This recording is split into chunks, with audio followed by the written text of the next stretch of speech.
Thank you for joining me today. It's Brian Gubernick, and welcome to the No Days Off podcast, where we believe that every single day brings a new opportunity to get better. We all crave certainty, especially high performers. We crave certainty. We want all the facts, we want all the data, we want the proof, and we want to do that before we make any sort of move. But in business and in life, waiting for 100% clarity is often just a polite way of kicking the can, of stalling. Jeff Bezos once said, most decisions should probably be made with somewhere around 70% of the information you wish you had. If you wait for 90%, in most cases, you're probably being slow. I read that line in one of Bezos's Amazon shareholder letters. I think it was from 2017. And it really resonated with me because it really describes how a lot of us, myself included, can talk ourselves out of progress while we're still doing the research, while we're still researching. So I want to talk about what Bezos really meant and how it applies to your business and your life, and why the fastest way forward isn't knowing more, it's actually deciding sooner. So as I mentioned, Bezos wrote this 70% rule, if you want to call it that, in his 2017 shareholder letter to the Amazon shareholders. And he was describing how decisions inside Amazon were slowing down as the company had really scaled and grew. In other words, there were too many meetings and there was too much analysis. And he realized that most business choices are what he called two-way doors. We talked about this two-way door concept many episodes ago, and I want to revisit it here today. In a two-way door sort of business choice, you can walk through that door, test, learn, and if it doesn't work, you can actually walk back out.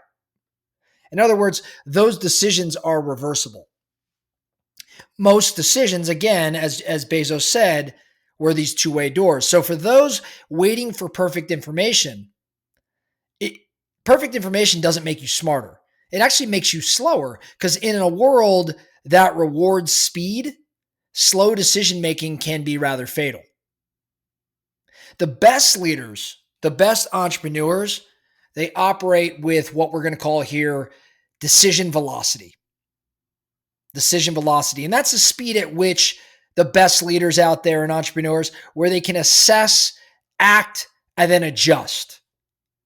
If you think about Amazon's early years, you don't have to know a ton about Amazon, but if you're listening to the No Days Off podcast, you probably know enough about their early years. They launched products, they tested features, they began to expand categories, and most of what they did didn't work right away. But I'll tell you what Amazon did better than most, it certainly did better than their competitors, was they learned faster. They were willing to swing and then learn and then walk out the two-way door, iterate, and come back with something stronger. Their speed created learning, and learning created more accuracy, and the accuracy compounded and led to the Amazon we know of today. By acting with 70% of the information, you trade a little short-term uncertainty for a lot of long-term momentum. Now, I think this shows up in a number of places in business. For example, in hiring, you'll never, ever have all of the information to guarantee success in a hire. You might know 70% of what you need to know about a candidate. And I think Bezos would say, yes, you want to do research, but you don't want to stall. If you can get the 70%, make the call. And if it's wrong, be sure to fix it fast. I think in hiring specifically, yes, we should be hiring slow. And many of us do that, but firing fast in the event it's not working, that would be a two-way door sort of scenario. In pricing of a service or a product, you'll never know the perfect rate to charge for, say, rent or the perfect service fee. So what you do is you launch, you watch the response, and then you adjust, and you do so quickly. In acquisitions, you may never know every variable about a deal. So you do your diligence, and you get to a point of 70% conviction and you make a move. Because indecision has a cost. And while you wait for more data, someone else is probably collecting more experience. Now, there is an exception here, okay? And if I'm talking about two-way doors, I got to talk about the one-way doors because Bezos warned about this one type of decision that doesn't fit the 70% rule, and that's the one-way door.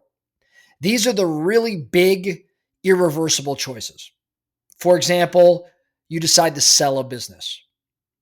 That's a one-way door. You're not getting that business back. You sign a long-term lease. That's a one-way door. If you sign a long-term lease and quickly realize it's not right for you, you're in a tough spot. You take on major debt. I don't know. I mean, that's a one-way door in that you take on that debt. You're not immediately extinguishing that debt.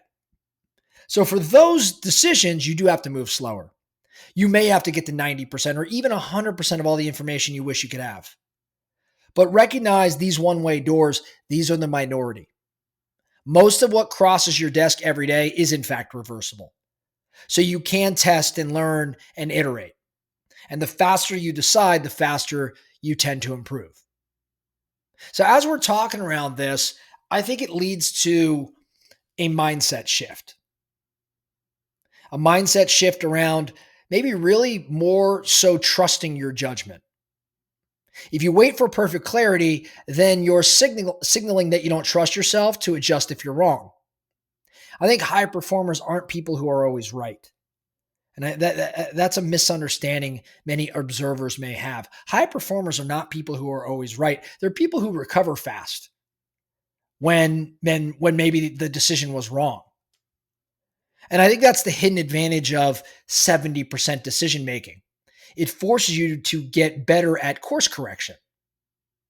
So you stop needing to be perfect all the time and you start really pushing to be a bit more adaptive. So when I look at the best business operators that I know, the ones that I think are scaling pretty fast, they all really kind of live by this, whether they know it or not. Some of them may say, I trust my gut. And I would maybe qualify that statement. What I think that means is they are operating or they execute with a certain percentage of understanding of all the information, and they're doing it a little faster than their competitors. In real estate, I've watched a lot of real estate team leaders make fast 70% decisions on new hires or new services or new markets. And they didn't always nail it, but they learned faster than the teams who overanalyzed every single move. In contrast, I've seen other real estate team owners still evaluating their CRM options. While the competition was already 6 months or 12 months into the decision and had better data and as a result, better client conversion. I think that's the difference between what I would call movement and momentum. So I think that as we've run through this, we got to talk about how to apply it. I think first, what I would consider doing is start labeling your decisions, recognizing whether they're type 1 or type 2, whether they're one-way doors or they're two-way doors. If they're type 1, one-way doors, then you go slow and you get full clarity. If they're type 2, two-way doors, right? Then you could decide fast and act on this 70% concept and then adjust. So start labeling your decisions. Once you're able to do that, determine type 1 versus type 2, then build a feedback loop, which really would tell you if you realize you've made a bad call, okay, I've made the bad call, I have that feedback, now I fix it fast. There's no shame, there's no analysis spiral. You just get into action. Momentum is going to be more valuable than perfection in this situation. So recognize that every day you delay a reversible decision, you're paying what I'm going to call an invisible tax. And that invisible tax is lost time, lost opportunities, lost data. You're not protecting yourself from risk. You're actually guaranteeing stagnation. The best business operators, the best leaders don't wait for the perfect answer. They make the best decision available. They move and they course correct. I think that's one way that you absolutely win over time. So as we wrap up today, Couple action items. Number one, I want you to audit those pending decisions. Maybe write down the 5 biggest open decisions that you have in your life or your business right now, then label each one as a one-way or two-way door, a type 1 or a type 2 decision. Then number 2, act on the two-way doors immediately. If it's reversible, make the call within 24 hours. Take the leap. Number 3, I would say review your decision speed every single week. Track how long it takes you to decide. And then challenge yourself to begin to shorten that cycle. I'm not saying sacrifice information, but recognize that 70% may be enough to take action. And then number 4, and most importantly, in my opinion, once you understand this concept, build this adjustment or correction muscle. When you get one wrong, no big deal, fix it fast. Don't punish yourself, just learn and move on.